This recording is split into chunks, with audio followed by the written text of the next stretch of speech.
So this the talk today is a talk that I heard a couple of weeks ago. I thought was a very fine talk, and I thought it'd be particularly interesting to people who live in Lexington, where housing is a problem of a very different sort than the kind that David will talk about. Uh, David and I go back a long time, as he will mention, and he and I went to Wisconsin in 1951. And then neither of us had graduated from high school. He'll explain that a little. But he went one better and did not graduate from college. But instead, after 3 years, he went to Columbia Law School, early admissions. And so, and then to a career which he will mention a little bit about. Anyway, I thought it was a wonderful talk. And I hope you will enjoy it.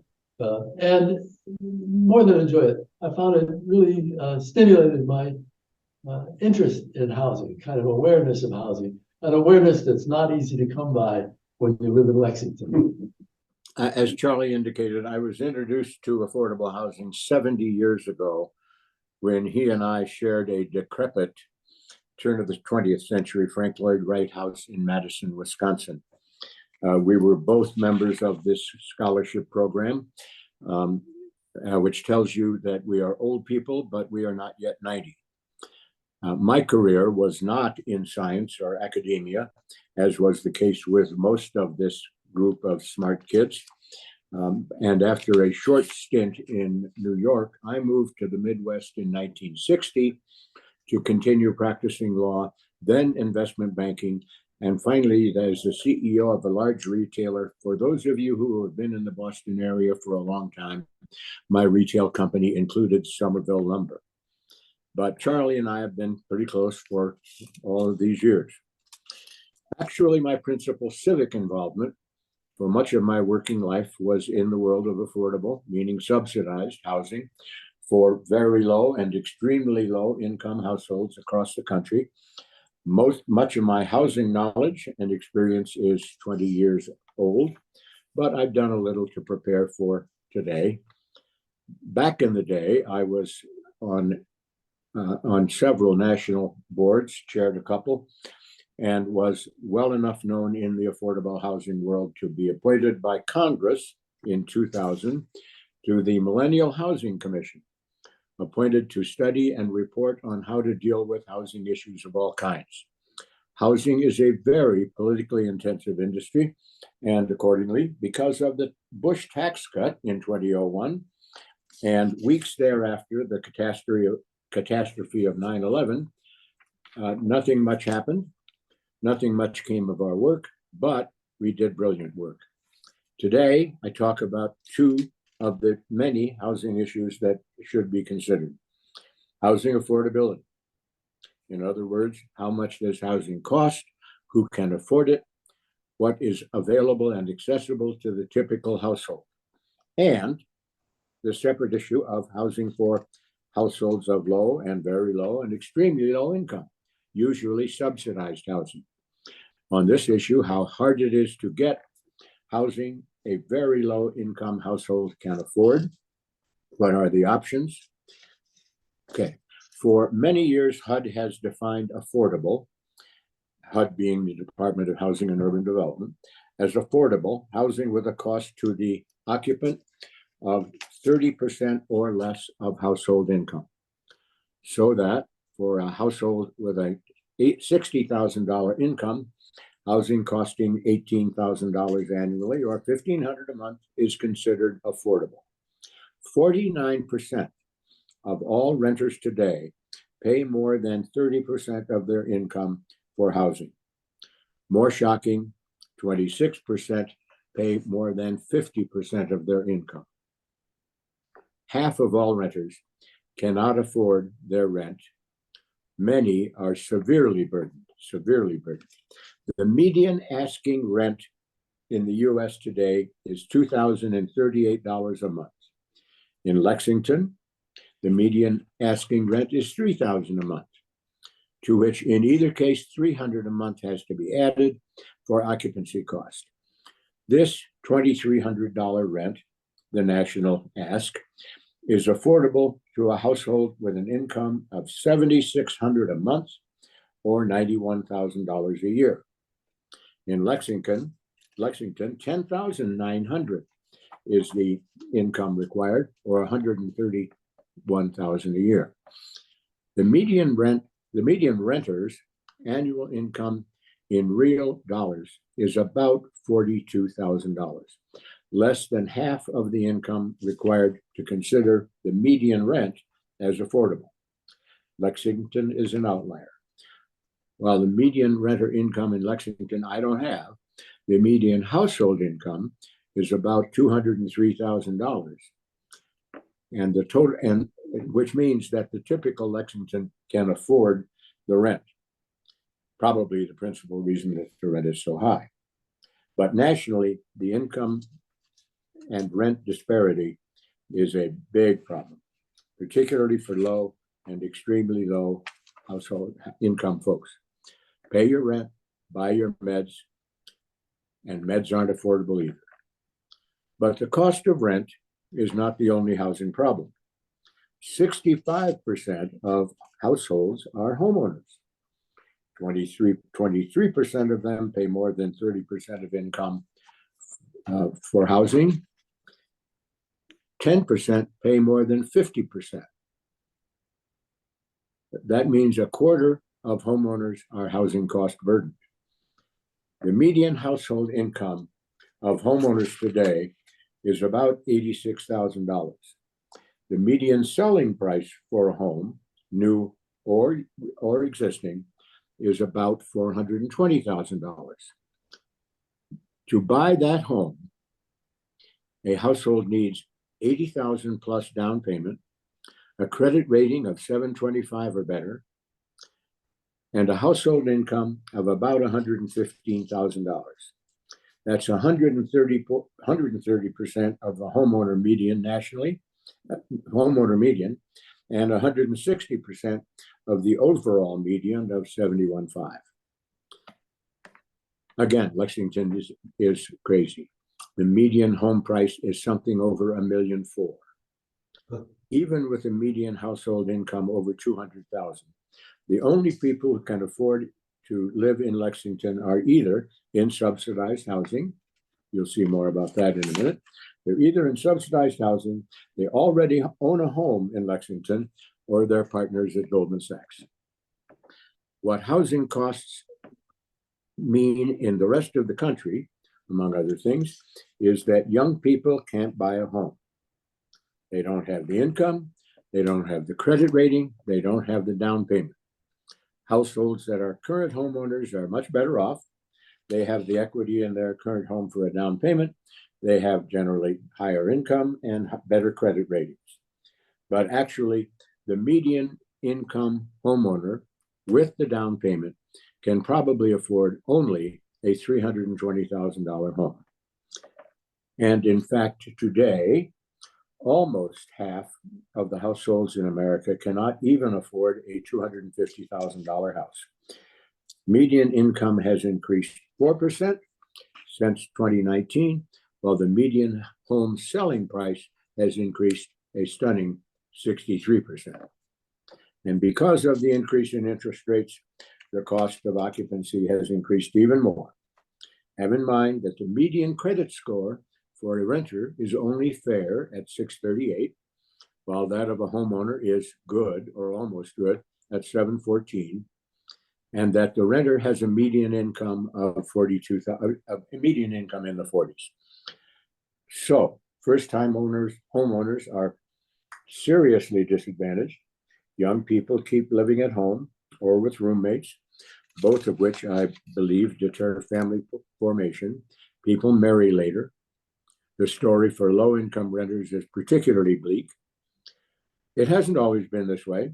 When Charlie and I went to college, the median home price was less than 3 times the median income, even though there was a severe shortage of housing in the post-war years.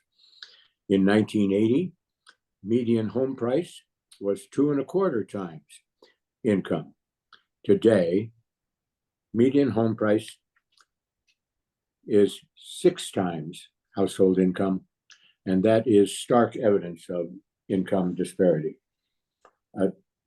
Steve, that's my story on affordability, and I would think that and accessibility.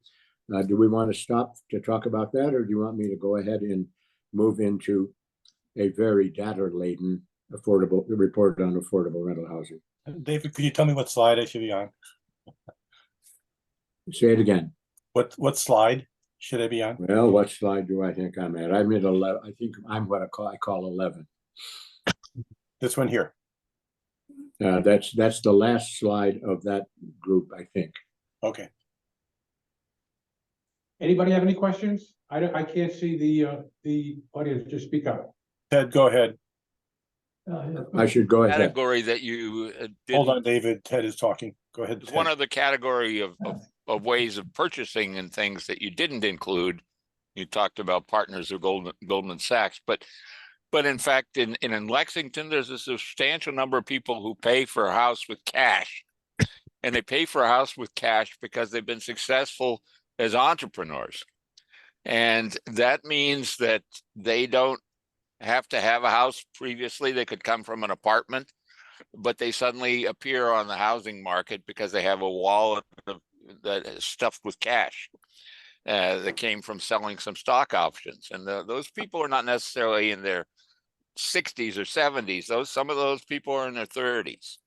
So how much of the component of this house price increase and stuff is driven to some extent in a place like Lexington by this separate market where it's not a move up from another house type of situation? Well, the income disparity between Lexington, say, at $200,000 of median household income, that's median, half above, half below. So above, it's an enormous differentiation. And Boston Metro at 40,000. You are talking about essentially what we call the 1% who are buying those houses for $1.4 million. Yeah, but they're not necessarily having an income to buy the house. That's what I'm saying, is that they get a one-time burst. I have a neighbor who has a house that he bought and tricked it out to the extent that it has a ground water heat pump with a hole in the backyard that goes down about 300 meters or something. I had to get out of the MWRA's territory. He has got his roof covered with solar cells and everything like that. He did it because he sold a company. He was a part of he sold a company, but he doesn't have any income now to speak of. Let me just burst I'd in be here. surprised. Let me just burst in here with on what Ted said, and just point out that a large number of the houses that are selling in Lexington are being sold for cash. That's not the national market. That's not how the world works. Hardly at all. But that's still Ted's point. I mean, I think Lexington is an outlier in many ways. There are all kinds of people, it seems, in Lexington who have very substantial wealth, and I would guess very substantial income. Now, maybe somebody made $5 million and put it all in a house and now lives on $100,000 a year, but that's not common. It's more common than you'd think, because it's more common in Lexington, Austin, Texas, the Bay Area of San Francisco, Washington, D.C. There are a lot of places. The median is a dangerous tool. It Ted, varies we a lot of interest. For a long time. Ted. There we go. Yeah. Okay. Ted, I'm sorry. We have Jerry and Bob have their hands up. Jerry? Getting to a more national view. Yeah. There is this concept, it's complicated, called supply and demand. What has accounted for the rapid rise in the housing everywhere, not just here, everywhere, as compared to income? As compared to income. It's not everywhere. It's in the luxurious Mountain West. It's on the two coasts. It's not in the Rust Belt. It's not in the Middle South. And I mean, you can look at what housing costs. Housing in my little town, with a median household income of 58,000, housing costs 10 times that income, because it's in the mountains, it's near Yellowstone Park, it's near the, I mean, I don't live in the Paradise Valley, but I live over the mountains from the Paradise Valley. And a little 3-bedroom house on a 50-foot lot in Livingston, Montana is about $600,000. And the median household income is 58. And that's because a lot of money comes here from the coasts. And the coasts have a lot of money. There are a whole bunch of people, Goldman Sachs partners, for example, but entrepreneurs who buy or sell businesses or have very large incomes or very substantial wealth, and they're buying houses for lots more than they used to. Bob, Bob, you have a comment? Bob, sorry? Nope. Okay, yeah, Umesh? I am Oh, never unmuted mind. now. I getting circling back to what Ted said about cash sales. Many of the so-called cash sales are actually speculators, and investment trusts will sometimes pay cash. Perhaps, David, you could comment a bit on the role in housing inflation of corporations and investment trusts. I haven't done research on that. I'd be anecdotal about this town. In this town, there are, a couple of thousand houses and a couple of hundred VRBOs and the like. We don't have, I'm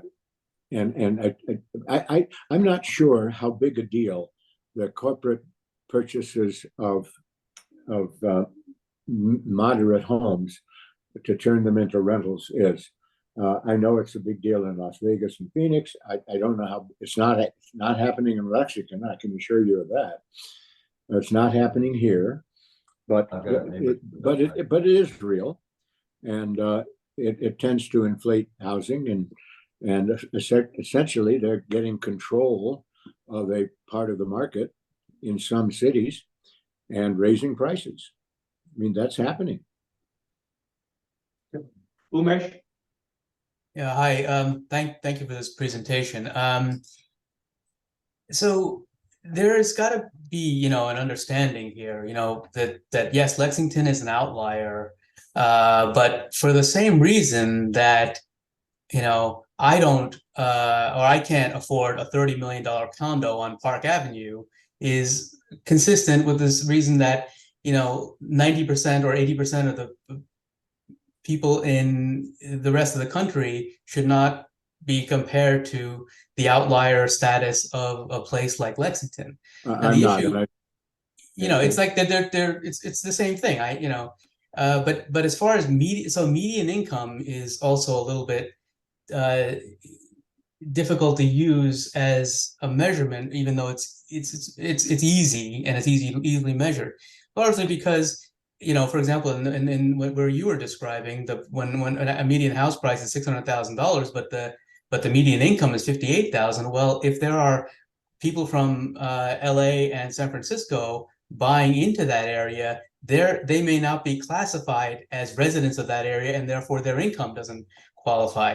I think that's right. In that area. So therefore the median income of residents of a place like Montana is certainly going to be low. The other point I'd like to make is that I think you are having a problem with median and average. You bring in somebody with $50 million from California, he's a number of one out of 16,000 or 8,000 households. No, my point is that if you bring in someone from California, if they are not a resident of Montana, in other words, they have a home in Montana, but they reside in LA or San Francisco, then their income is classified to be in San Francisco or LA, not yes, as but I want to be clear. What he does is he who comes in from San Francisco affects the average. He's just one number out of 8,000 in the median. No, Doesn't but, matter what his income is. He's No, one if- number above the 58,000. but if they're not a resident Umesh, of I Montana, think what David, Umesh, I think what David is trying to say is counted in both geographies. How can- For the okay. statistic. I mean, the income is, We have a que- yeah. Yeah, we have a question here. Yeah, just a quick question in that when you're talking about like how much you need to like afford a mortgage, if you have the median income buying some house, what interest rates are built into that? The numbers that you were The number describing? I gave you that says they need $100 and some thousand of income was at a 6 3/4, the current rate. Okay, thanks. Okay, If you had I- that at 2%, you'd have a different situation, or 2.5. I have a mortgage at 2.5. another question in the room here? So you may want to go back to this and just keep it in mind as you begin to talk about subsidized and low income housing, but certainly, you know, these sort of horrifying numbers cause us to think about, okay, what are meaningful solutions? And the solution that the Massachusetts, state administration is continually talking about is increasing production. I think I Of actually housing? would what's that of housing? Exactly, that we are said to be 200,000 housing units short, which I presume, will align decently with the math in your slides. That if we had another 200,000 units in Massachusetts, in the theory goes, middle income families could afford to be home buyers.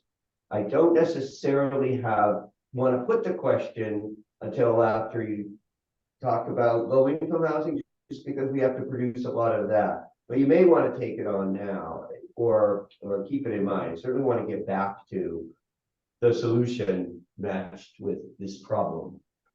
Well, I think the home builder makes a lot more money, a much larger margin on a 4,000-foot house on a half an acre than he does on a 1,200 or 1,100 square foot house on 5,000 square feet of land. A lot more. So his incentive is to build the McMansion. Yeah. So only the government can skew the incentives to achieve this. Or housing density is another issue. But that's a zoning thing, and I don't think we're ready to do this. Okay. Housing density is becoming less. Do you have something that's really relevant that we have to talk about now? Because I really want to let David finish his talk before we go down a rat hole. Yeah, just very quickly, because this is relevant to Lexington. So if you have a median house in Lexington of 1.4 million, that equates, according to a 30% rule that you were mentioning, which I think is accurate, to a household income of about $300,000, including other expenses.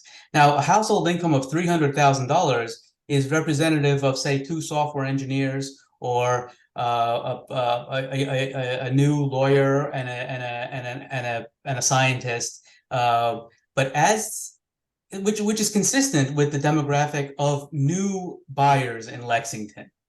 So that income, profile is household income profile is representative of the population. The problem occurs when the median house price goes up higher from 1.4 to 2 or 2.5, because now you're talking about the income profile of that household, not as 2 engineers, but as 1 C-level executive and 1 stay-at-home spouse. And that changes then the dynamics of the town.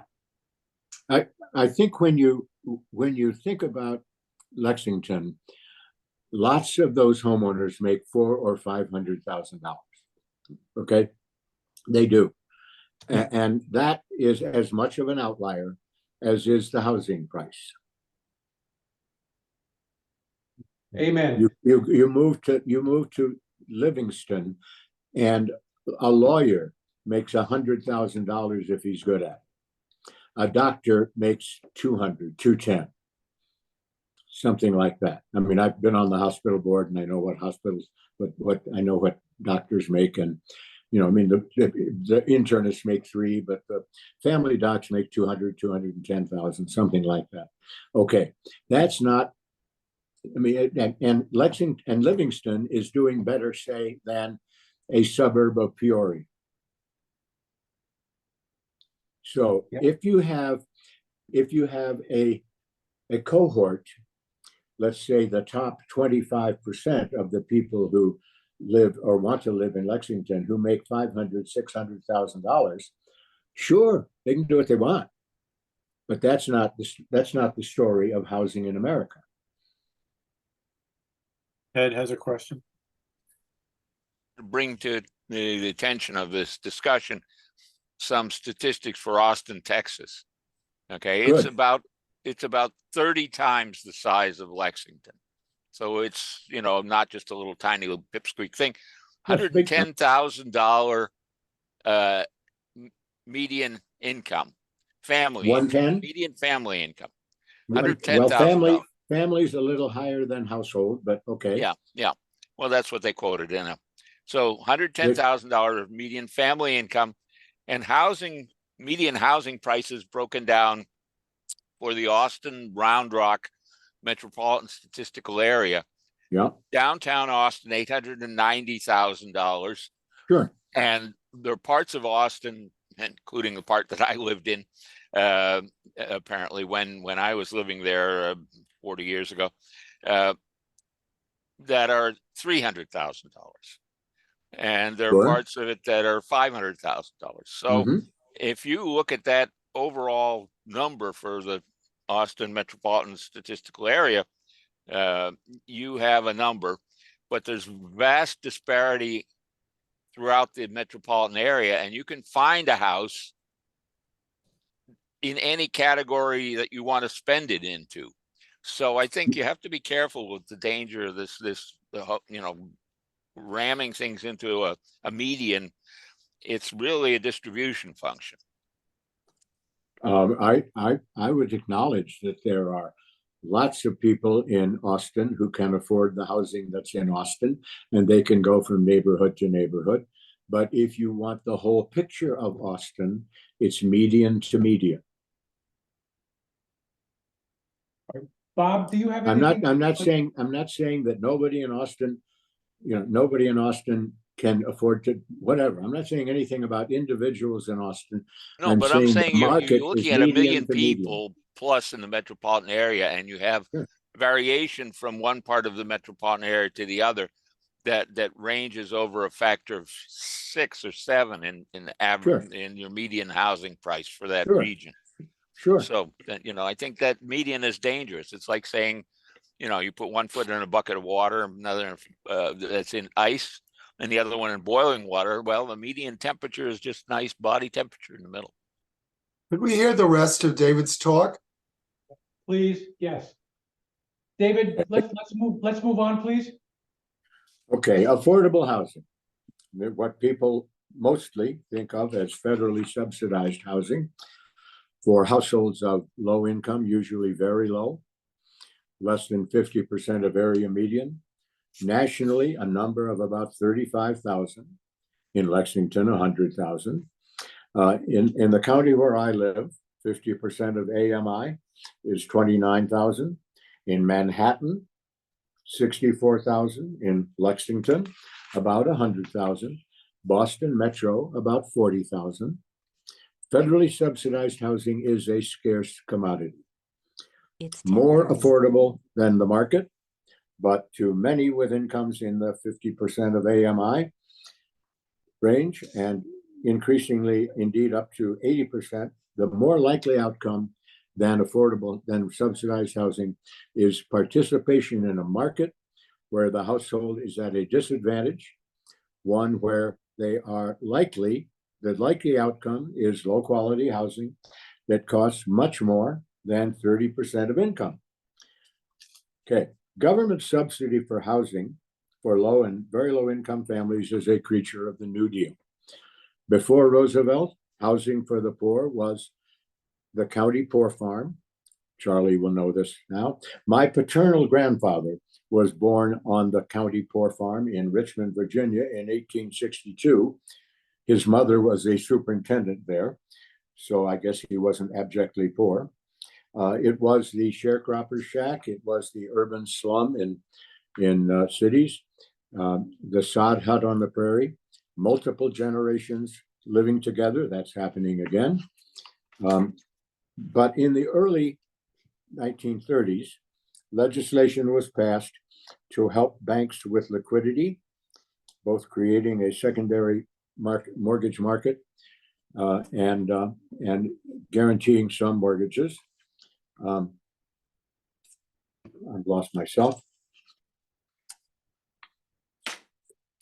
And just guaranteeing mortgages, which helped mortgage markets and banks. You should think of A Wonderful Life at Christmas, the movie. It's about the illiquidity of Jimmy Stewart's bank. That didn't do much for low-income housing, but at least for the first time, housing was on the table at the federal level. In 1937, more as a jobs program than as a housing program, the Federal Housing Act of 37 was passed by Congress. The law provided for grants to local housing authorities to construct and operate housing for low-income families.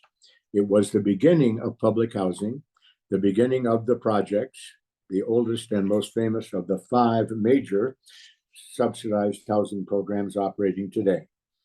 After the 1937 Act, public housing projects continued to be constructed during and after the war, and at a slower rate in the Eisenhower years until new construction was halted forever in the Nixon years. The 1937 Act was the beginning of federal support for low-income housing. Today, there are about 1 million existing housing units in public housing nationwide. Many of the earlier projects have been demolished and replaced, or not. All have long waiting lists. Public housing is generally open to people with incomes below 50% of area median.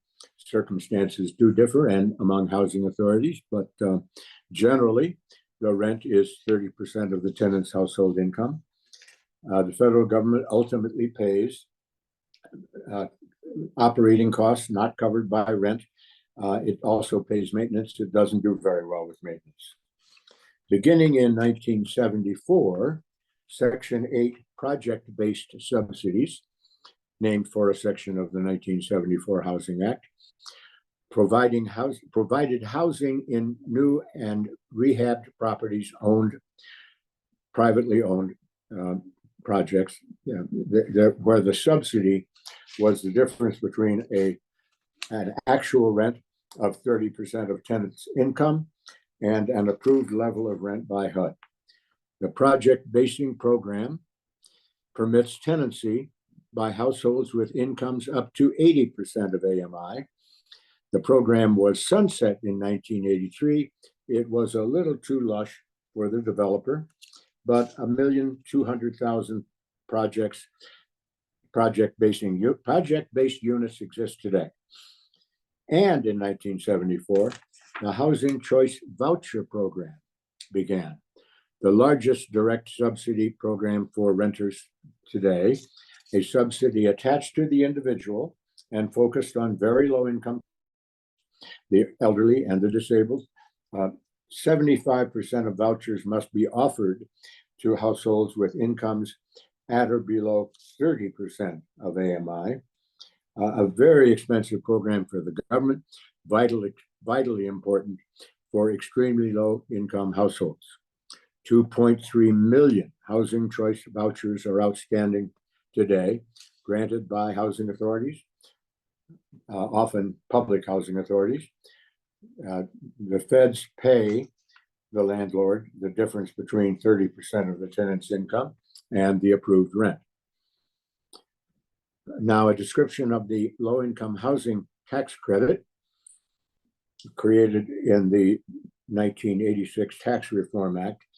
It is the principal program still creating affordable housing. It provides for a transferable income tax credit to developers who build rental properties where the rents are restricted, generally to 30% of the tenant's household income. I'm lost. It's 30% of the household income. The credit is usually sold by the developer to syndicators who package and resell the credit to banks and other corporations. Fannie Mae and Berkshire Hathaway have each invested billions in the credit, for example. The credit is a very inefficient subsidy. The developer, the syndicator, and the investor all take a cut in the value of the credit, which is delivered to the investor over a 10-year period. And as a result, the credit is a shallow subsidy, and a typical new property needs additional subsidy to bring rents down to the point where they are affordable to the target tenant. Because of the shallowness of the credit, rent in low-income housing tax credit properties are typically affordable to households with incomes between 50 and 60% of area median. Although if lower rents are offered to extremely low-income people, higher rents can be charged for some of the units. The low-income housing tax credit has done little for extremely low-income households, those with incomes in the 25 to 35% of median, except it increases housing supply, but it's all we've got. The low-income housing tax credit is allocated to states on a per capita basis. It is in generally short supply. California's allocation is 40 times Montana's. Have in mind that the low-income housing tax credit is a subsidy for the builder for building housing with rent restrictions, not a subsidy to the renter. There are 3.5 million low-income housing tax credit units in service today. The smallest of the major subsidy programs, there are about 400,000 low-income elderly units supported by capital grants to nonprofit developers, the program that started with churches. There's also a rural program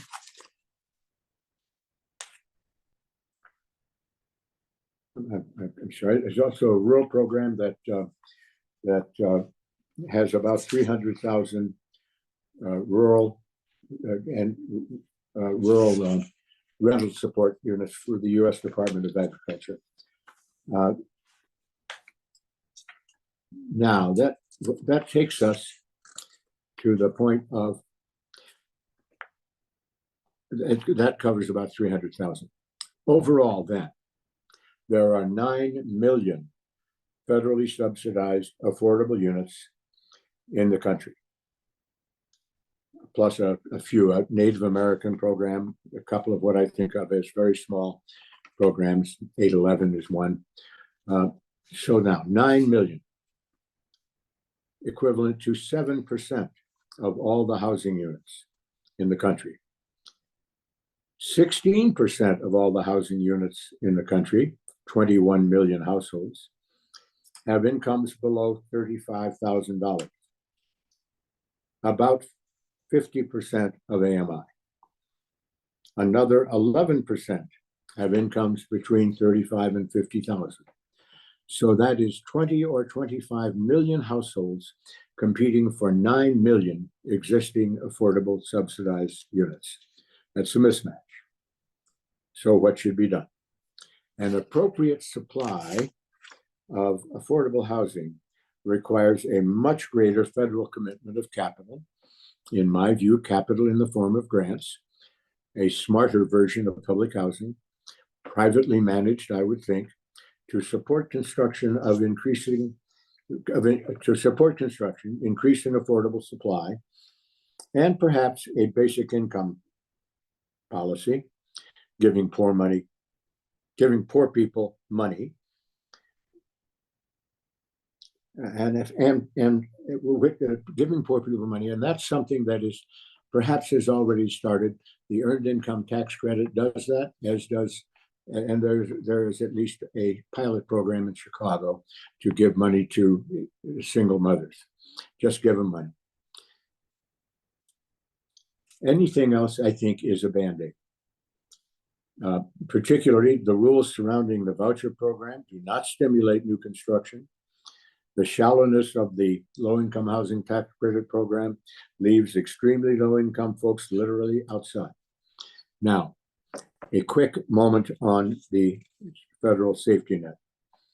The major elements of the federal safety net, the big five, are the earned income tax credit, simply giving money to the working poor, Medicaid, including nursing home care, which I think of as a healthcare program, but which actually provides housing to more than 800,000 individuals, the vast majority obviously elderly, but something of a housing alternative.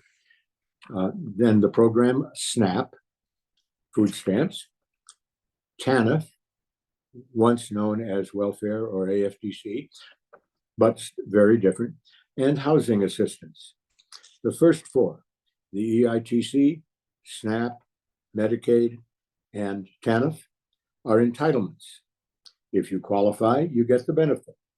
For housing assistance, if you qualify, you are offered the opportunity to compete for a scarce resource.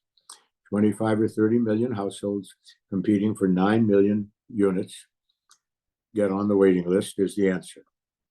For all but the upper quarter of earners, housing is a challenge all across the country.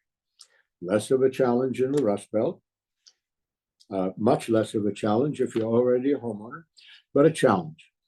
For many Americans, the market doesn't work.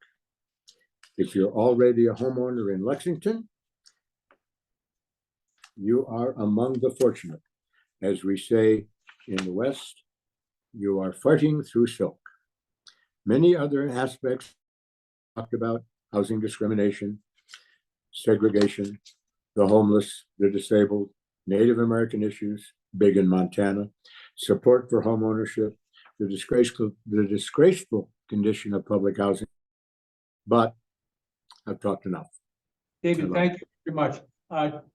Carl. Yes, so certainly the issues of housing for the very low income are quite important, but also generally, as you've shown, housing is becoming more and more unaffordable overall. And it seems to me that this is sort of an issue of supply and demand. And so there are questions of that I'd love to see addressed of how we could create more housing and do it also somewhat more cheaply. And by the way, a friend of mine who has done some real estate development says that it's actually more expensive to build affordable housing than regular housing because of various regulations and all the special legal work that's part of it. I think that it may be harder to build. I don't know that it costs more money, but it's certainly harder to do.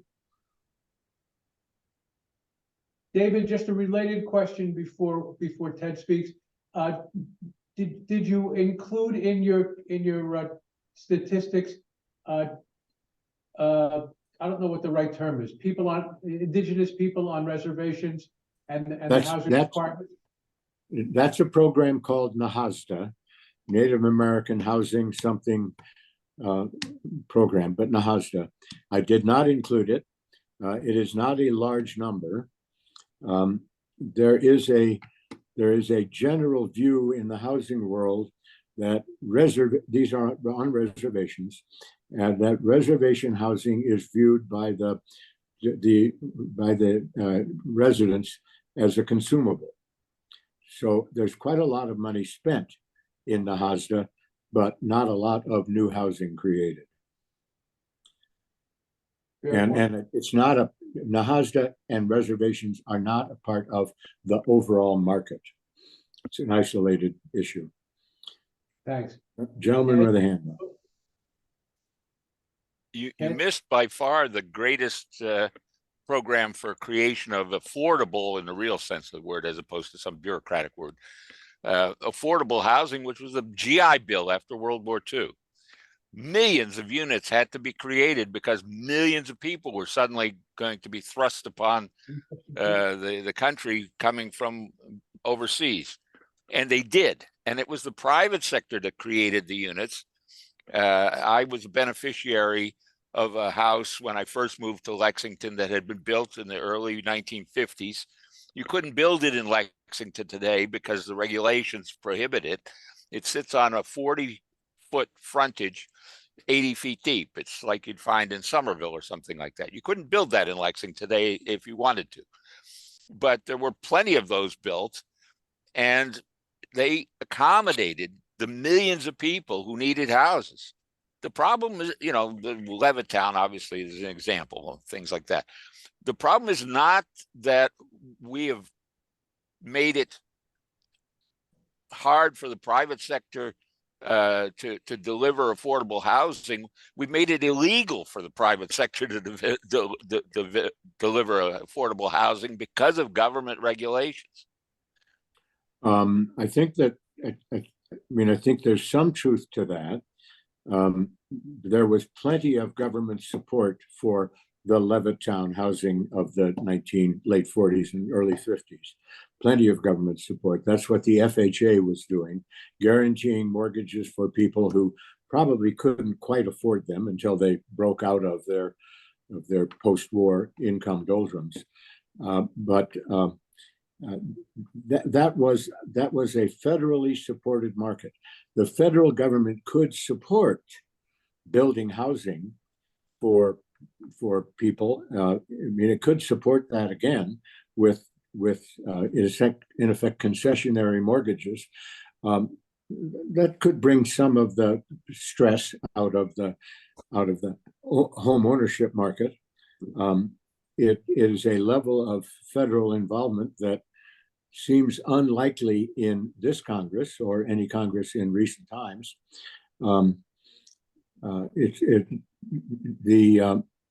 The National Association of Home Builders is a very big lobby. Okay, the low-income housing tax credit, I wasn't watching it at the time because it's now 30 plus years ago, but the low-income housing tax credit is as convoluted as it is because the NAHB was looking for ways for their members to make money on affordable housing. So, as I said, the low-income housing tax credit, the subsidy is shallow because there's I'd like to say something neutral, but there's a rake off by the developer. There's a rake off by the syndicator. Syndicator provides a real value. I chaired the largest nonprofit syndicator for 10 years, very big. And they make money.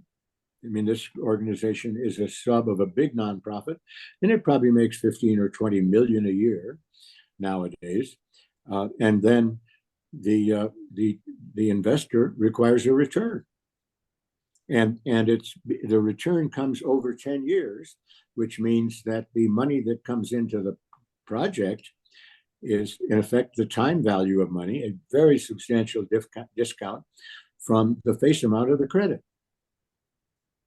But it's who's got, the lobbyists say, yeah, fine, let's do this, but let's have people make money. And maybe that's not the worst thing, but it's a shallow subsidy.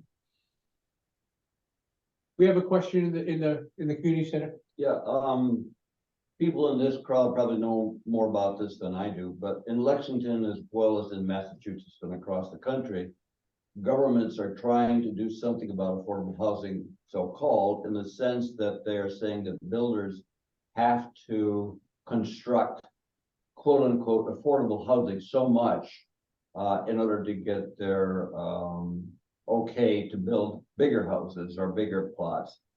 Generally speaking.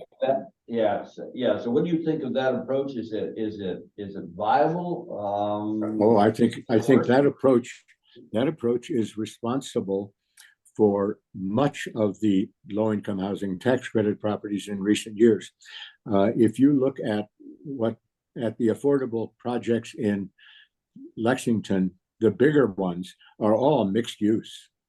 I mean, if there's 100 units, there are 30 or 40 that are affordable, and 60 or whatever that are market rate. And the builder can make a little bit of money on the affordable and a lot of money on the market rate. And the way they get the capacity to build densely in, I guess there's no real downtown Lexington, but if there was, in downtown Lexington, is to do a mixed rate project, mixed use project. So you think this is an approach that is working?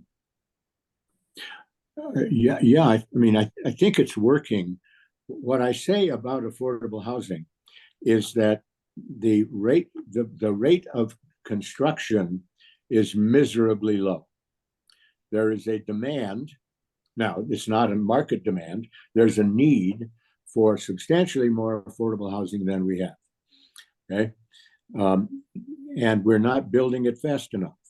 That which we are building is motivated by the mixed use approach in many cases.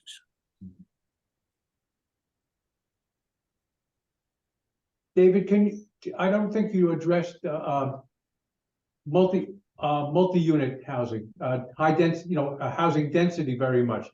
Can you talk a little bit about how that impacts what you were positing in your presentation? Well, first of all, denser housing should be less expensive. There's less land involved.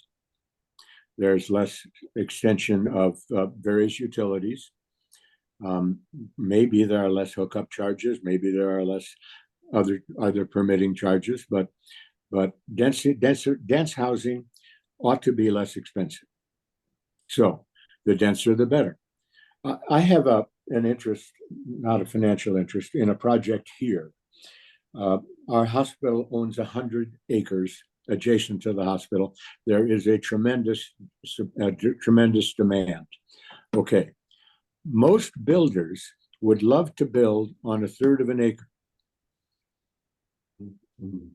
And 4,000 feet. That's what they'd really like to do. Okay. That is a, whatever it is, a 13,000 square foot piece of land. I think that to the extent that we build housing on that land, it ought to be on 5,000 foot lots, so that there would be 8 or 9 units per acre. Okay. I think it shouldn't have, I think our housing built there shouldn't have front yards. Okay. I think that, a whole bunch of things like that you can do. I think there ought to be zoning that permits ADUs, alternate additional dwelling units on the property, over the garage or whatever. I think there ought to be all of that stuff. What builders want is a third of an acre. And how do you, and what I hear you saying is you're talking about a more rural solution to housing. And that's one part of the issue. This would be the Montana version of urban. Right, I understand. I understand. 16 people in Montana, that's a big city. Yeah. No, I understand. But my understanding is most of the housing needs, and correct me if I'm wrong, seem to be in more urbanized areas than I don't think so. I don't think so. I mean, it's more visible in urban areas. I've been talking about people at 30 and 40 and 50% of AMI, actually at 80% of AMI, which is a workforce wage. At 80% of AMI, nobody can get any housing here or much of anywhere else. I mean, if the AMI is let's see, I guess it's $80,000 in the Boston metro area, $65,000. What are you going to do? Maybe you can get a $1,500 rental, 2 bedrooms. Maybe not. You sure as hell can't buy anything. You can't even get $100 rental.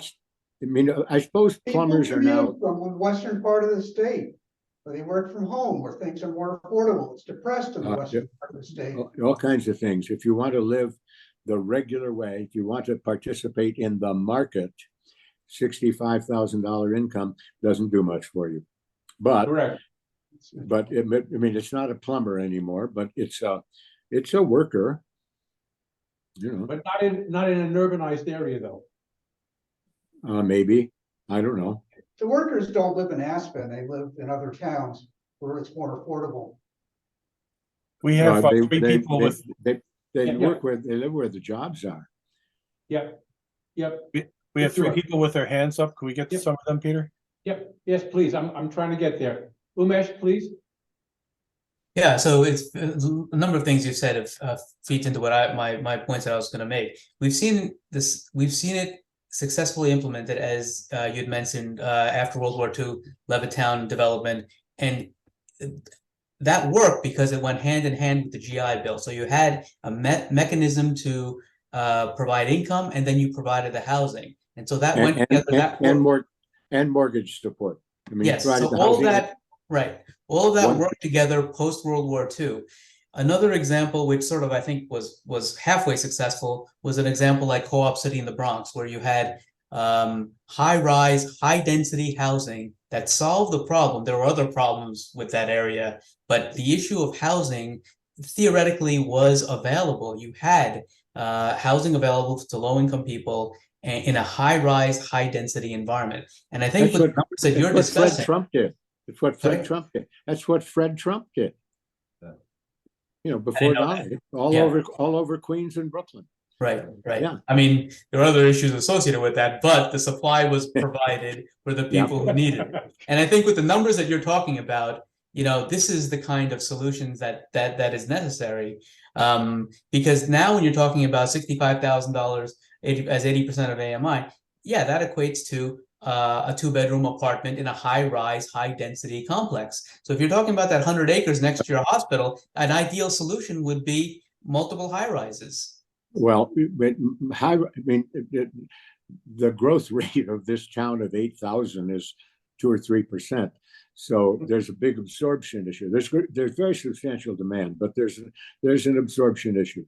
But yes, I mean, in a section of the property, we ought to build 300 units of 100 condos, 100 workforce housing with some softening of the cost, and 100 affordable. That's what there's no room for condos. That's the point. And then you need the high density, high rise model in order to absorb the demand from the low income segment. Well, you certainly need high density. You need high density. I mean, Co-op City is New York. I think it's in the Bronx, isn't it? Correct. Yeah, Co-op City is New York. That's a level of density there. You know, there are more people in Co-op City than in the state of Montana. Not quite, but I mean, you know what I mean. Sure. Mm-hmm. I think there's something like 750,000 in a 5 square mile area, or less than 5 square block area. It's a tremendous. And we have 1 million in something slightly larger than Germany. Yeah. Mm-hmm. Exactly. I mean, it works. Elk in Montana than people. Say it again. There's more elk in Montana than people. Well, Maybe. places that have higher density have better transportation to get. Yeah, but plus the elk have a lower AMI too. So yeah, there we go. Well, yeah, but I mean, we have an AMI that's as good as better than Arkansas, is as good as almost as good as Missouri. I mean, that 58,000 AMI the 71,000 AMI median includes the coasts where the people are. Yeah. If you looked at the AMI between the Appalachians and the Rockies, it would be substantially lower. Good point. Bob? Okay, I live in Waltham, which is a very different community from Lexington. I know Waltham. We have a great diversity of housing density and of incomes and of education levels and job opportunities, etc. And there has been resistance to increased density from several perspectives. The ADU concept, the problem that we're running into is it sometimes turns into student housing and sometimes turns into short-term rental, both of which cause huge problems in neighborhoods. Neighborhoods like our Bank Square that used to be single family and where they're now subdividing houses into apartments, there is resistance from people who have lived in these neighborhoods. So you're not just running into affordability issues, you're also running into different demographics whose behaviors and lifestyles are different and are not compatible. Generally thought of as NIMBY. Well, this is beyond NIMBY. There are actual statistics on what has been happening. Sure. People cannot sleep when they have to be at work, things of that nature. I recognize that there are density issues. I mean, if you take a mature situation like Waltham and try and turn it into a high density environment, lots of problems. Not easy to do. Not easy to do. But I mean, ADUs for students have to do with, you know, there are students there. Yes. They're noisy. They're noisy. This is true, but again, this results in community opposition, which slows Sure. the uptake of the concept.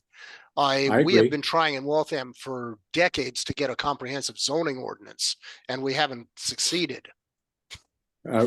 In our county here, we have no zoning.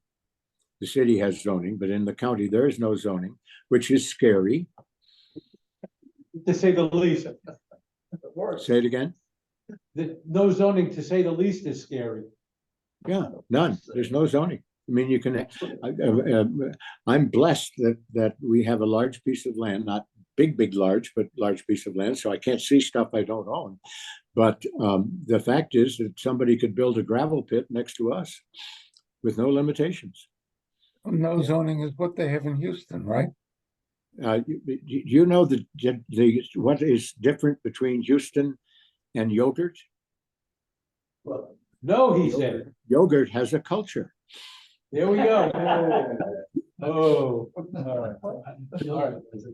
Well, Houston, I had a lot of stores in Houston. It's you know, I mean, it exemplifies the income disparity in America. We haven't raised is transportation. It's all well and good to talk in terms of the number of housing units, but they have to be near jobs. That's true. And in this state, I don't, you know, I'm not up to date on where the jobs are, that is geographically, but when we moved here, the jobs were out in the suburbs. And basically you had to have a car. So you don't necessarily solve the housing problem by building more units. They have to be near jobs. That's a much more complex issue.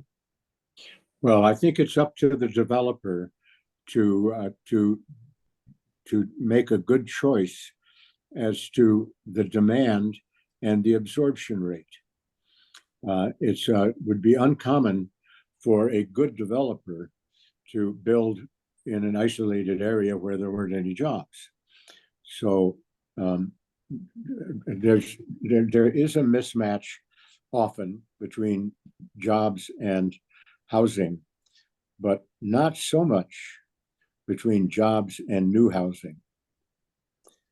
Choices are made based upon the absorption rate and the demand by the developer. And, you know, if they're stupid, they go bankrupt, but generally speaking, they get it right if they stay in business. Sure. So David, based on your decades of looking at the problem and thinking about what causes it and remedies, can you re-summarize or summarize again what you think are the most powerful remedies to the gap if you were in charge? what fixes would you apply? If I were in charge when it comes to the market, home ownership, essentially, I think the only thing to do there is an incomes policy, not that we give money back, but that we have a tax structure, and maybe give money back at the lower end, but that we have a tax structure that tends to reduce the disparity. And to the extent that you would reduce the demand for Lexington, you would then drive the construction into lower, smaller land use, and smaller houses, not smaller than the 1,000 square feet that it sounds like our previous speaker talked about, but down to 1,500 as opposed to 4,000. We live in a 2,000 square foot house, roughly speaking. It can be done. It doesn't have to be 4,000. On the affordable side, there is a need for very substantially increased construction. And that comes because you're building housing. Let's say a unit now costs $220,000 for a 900 square foot unit of 2 bedrooms and so on, about 220. Okay. I'm telling you that somebody with a $30,000 income can't even come close to paying the cost of that project. So it has to be subsidized. Now, the subsidy from the big program of housing choice vouchers, terrific, but it doesn't build any housing. No one builds in the hope of getting voucher tenants, or almost no one does that. Project-based Section 8. The concept was one that was just too rich for the developer. And so they quit after 9 years. Low-income housing tax credit. 70%, 65% of the money that is the credit goes into the housing. The rest goes into financing charges and the like. Okay. Public housing, managed by public housing authorities, dreadful condition. I mean, I don't know if you've read any of the books about Chicago, but there's a wonderful book called "There Are No Children Here," which was that the children in the Henry Horner houses, which have since been demolished and maybe replaced, or partly and maybe not, the children weren't children anymore. By the time they were 7, they did not have a life expectancy themselves. William Julius Wilson, whole census tracts where nobody works. Okay, so that's stuff that has to be handled at a subsidy level, and a very large one. Housing and the lack of stable. There's a wonderful book called Eviction, recently published, about what happens if you are evicted. It's about Milwaukee. About a half a dozen families are followed. What happens if you're evicted? It's dreadful. It's life-ending almost. We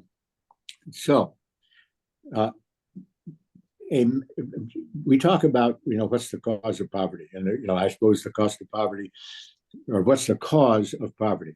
Now, I suppose the cause of poverty is that the people who are in poverty don't have an awful lot to offer the private enterprise system. They get paid about what they contribute. Okay, how do you find that you get them to contribute more? One of the things you do is stable housing. There's nutrition.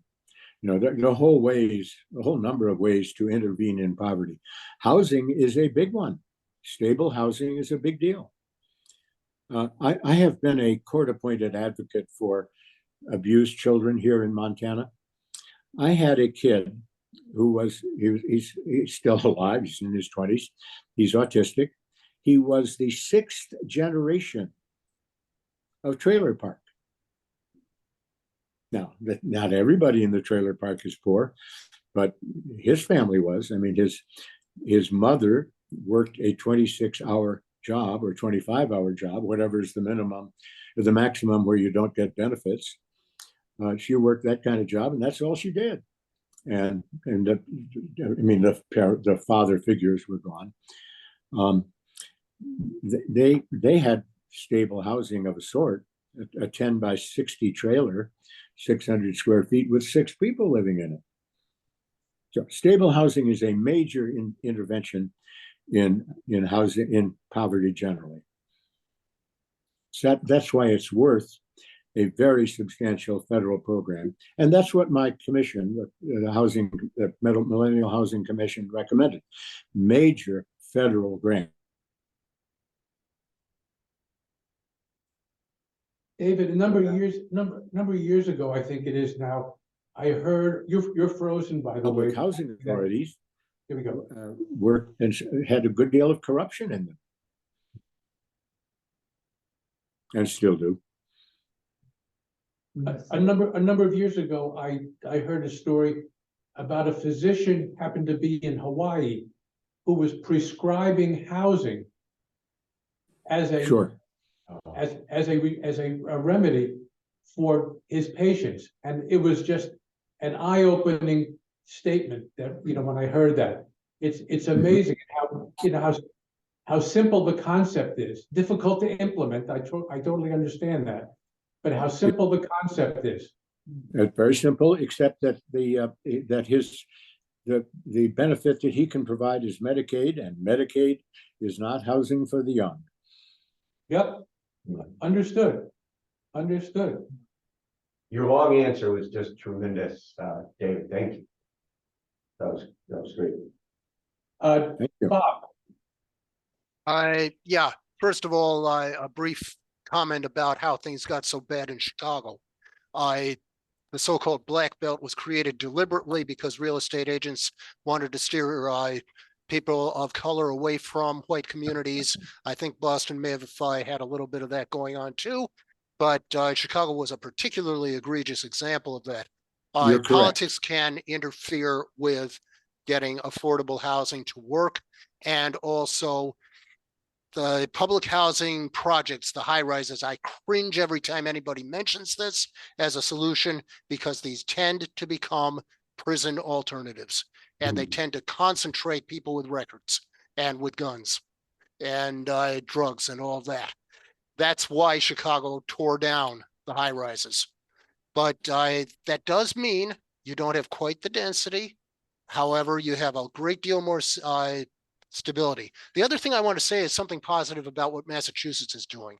Massachusetts is encouraging co-location of housing with transportation facilities, and policies are changing toward trying to put the housing where the transportation is and put the housing where the jobs are.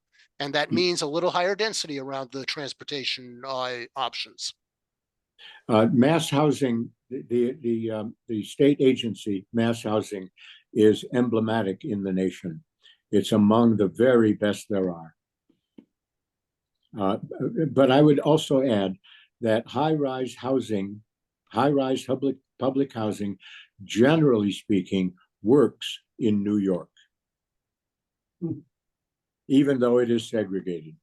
I mean, at one point in this conversation that I would have, there's a housing project with thousands of units called Queensbridge, which runs from the Queensboro Bridge on the Queens side up, going north along the East River, directly across the East River from much of the upper 60s. I mean, not the 60s and 70s in Manhattan. Which now apparently are mostly vacant because other people who don't live there own the properties. But Queensbridge has been working for 60 years, generally speaking. Now, it's very black and very brown. It's not white at all, but nevertheless, it works. Mike Alexander. Yeah, I'm very curious. Have you costed out what your recommendations would, would cost the country? I think that, I have no idea. I have no Yes, idea what we're looking at. yeah, well, the recommendations we made were 20 years ago. There's been very substantial inflation. I would say that you probably start with a 5-year program of about 100 billion. Okay, and that 5-year program would take 7 or 8 to work. It would add tens of thousands of housing units. The financing doesn't have to be all grant. I mean, there can be some private sector money in it, right? But it's very large. There is probably now 100 billion of deferred maintenance in public housing. Okay, so that's one issue. But leave the public housing out of this equation, probably 100 billion for a while. But a real commitment. I mean, what does Medicaid cost? I don't know, a lot of billions, many billions. What does Medicare cost? Is housing as important as healthcare? Maybe. Well, I wasn't raising the question with trying to make a point. No, so much no, as just trying to get the information. Yeah, the answer to your question is big money. But when you come to dealing with the federal government for a great big program like this, it calls for a fundamental change in the way Congress functions. I mean, we saw yesterday stuff that doesn't make us feel good, but even when Congress was functioning, say, under Leader Pelosi and under President Obama, my kind of how government ought to work, but it wasn't working terribly well. There was no appetite for 100 billion for housing. A part of the problem is that very poor people don't vote. Well, David, to your point, and what Mike was talking about to a certain extent, we all know that government funding is a zero-sum game. There's only so many dollars, and it has to be spread out over, lots of competing interests. So while you put a large price tag on the proposition you're making, and that's probably realistic, what's the political reality of moving the needle at all? And what are some of the options associated with that? I'm not good enough at that. I can tell you that if you want more government revenue, it has to come from people of wealth, people of high income. Okay, will they resist that? Sure enough. But if you want to do, I can't manage the whole economy. Let's say I want $100 billion for housing over a 5-year period, say. Okay, that's got to come from taxes or from somewhere else or from an increased deficit. Which is the most likely? History would tell us increased deficit. Well, our grandkids and great-grandkids are going to be rich. Nothing to worry about. My children, with one exception, have not done as well as I have. I did better than my father. My father did better than his father, born on the poor farm. Okay, but my children, with one exception, have not. I think you're not unusual. Okay. The post-war bloom is gone. Those of us today raising kids are finding that the kids are not doing as well as we did. Or it's more difficult. Charlie and I were born in the year of the 20th century that had the lowest birth rate and the second lowest number of births in the entire century. So we competed against a small group, but the group is bigger now. Yep. We've always given credit to being in a small cohort. I would add to that, David, that we lived very well off the Cold War. Yeah, Oh. well, in World War II, we recovered faster. Yeah, but we were too young for that. But certainly, my education was paid for repeatedly as a federal effort to stockpile certain kinds of talent. Yeah, that's true, yeah. I have a child who was somewhat disabled and finally got her master's degree at the age of 48. And she's got a tremendous amount of student loans that I'm taking over from her. But I mean, $75,000 of student loans left over. I didn't have any. I mean, Charlie, the scholarship that Charlie and I got wasn't much money, but college didn't cost much money in 1951. When I went to law school at Columbia, you know, big time Ivy League law school, I believe the tuition was $1,000. But what percentage of the average, to use your numbers, college tuition versus a percentage of the median income, or pick a number that you want, that number has changed. That number's changed significantly over the years as well. Oh, yes. Much bigger disparity. Yeah, wages Well, used I to be mean, about 5K. my kids, the younger ones, when I had more money, went to a private school that cost, I think, $6,000. Private day school. It cost $6,000. It now costs $45,000, I believe. I mean, Well, that's inflation. The same thing. I graduated college in 1969, and as an engineer, yeah, I am a young man. Thank you. And at that time, as an engineer, looking for a job, I saw people, and I came to the conclusion that if I could make $10,000 a year, I'd be in Fat City. And that's certainly not true. I need to tell you a story. When I got out of law school, the going rate for the big law firms in New York, the fancy firms, was $5,500 a year, $2.25 an hour. When I decided that the people at that law firm were better than I was, and I wasn't going to compete with them for the rest of my life, I decided to move to leave town. I got an offer of $11,000 in 1960 in Minnesota. The senior partner said, he said, "What are your financial expectations?" And I said, "Well, if I'm not making $25,000 by the time I'm 45, I'll be doing something else." And he said, "I think we can manage that."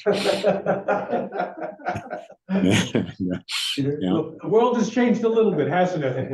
I'd say that firm now is very large. It was quite small at the time. And the average partner is about 900,000. Yeah, the question of tax came up, so I just thought I would observe that beginning in 1980, that is to say, when Reagan was elected, there's been the federal tax rates have gone down and down and down. The federal tax take has correspondingly gone down, so that in effect, say if you wanted to have the money for the housing, it was basically bled out of the system by lowering the tax rates. It's an observation. I think that is accurate, except that Reagan began the massive deficit spending that has continued ever since. And so if you bled money out of the revenue side of the system, you didn't bleed money out of the expense side of the system. The federal budget continued to grow, even though, and the revenue grew, but the revenue grew at a much slower rate because of tax changes. And that happened again with the Trump tax cut in 2017, I guess it was, the big one. And the Bush tax cut in 2001. but spending did not go down. So the money, the money in the system remained very large and continued to grow. It could have gone to housing, it didn't. The solution to accessibility and affordability by the middle class, by people of median income, whether it's a good measure or not, or above, is very different than the method of dealing with the issue of housing for low-income people. As I pointed out earlier, the cost of housing now, the median house for sale in America, is 6 times the median income.